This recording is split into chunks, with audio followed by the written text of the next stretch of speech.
For those who struggle with suicidal thoughts, life can feel like running a marathon through wind and rain every day.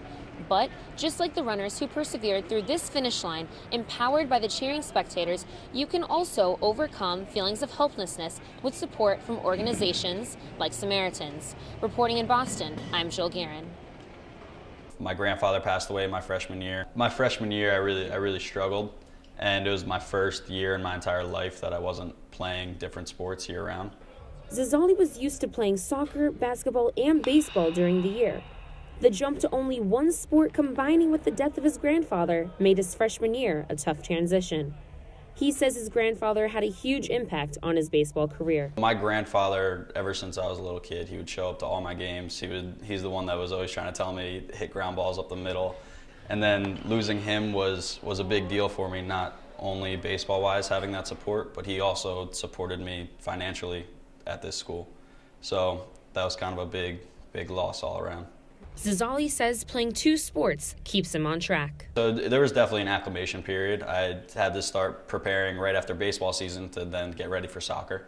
So as soon as our baseball season ended, I'd take about 2 weeks off and then start training for soccer.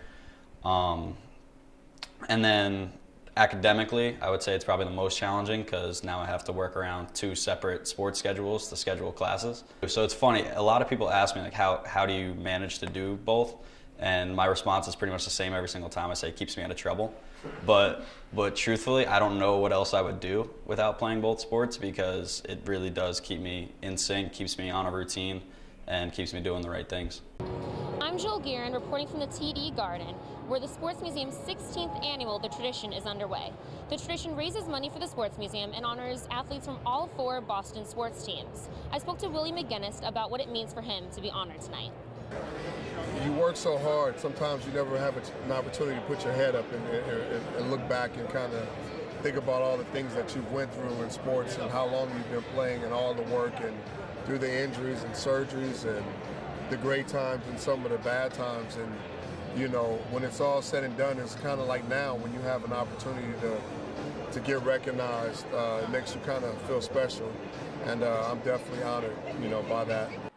If the Jumbos are a part of the Final Four again this season, the seniors would have made it all 4 years. Reporting for WEBN, I'm Gearin. Really good. I like his people, and I played like for 6 years, and they're my best friends. The Special Olympics have changed Timmy's life. The Special Olympics have been creating friendships for 50 years. Mainly just a lot of teamwork and just so that we allow defense as much as we can and just having a good time playing. Jane Mangeli says the Special Olympics have given her son more confidence. Oh, it's been a great experience. It's absolutely wonderful, especially seeing the competition and the excitement and just seeing that they get an opportunity to feel success. So it's just been a wonderful experience. Mangeli's son Matthew is the team captain of the North Attleboro Big Red Machine. He has one big responsibility. We're just being captain, making sure that my guys are doing exactly what they're doing, making sure they're getting the plays right, and just having fun mostly. The athletes aren't the only ones having fun. The volunteers practice with them and teach the athletes the fundamentals of the game. Zach DiMatteo says it's a win-win. I just think it's great volunteering, helping these kids. Just there's nothing better than seeing how happy they are, like after a game, after a win, or after they make a basket.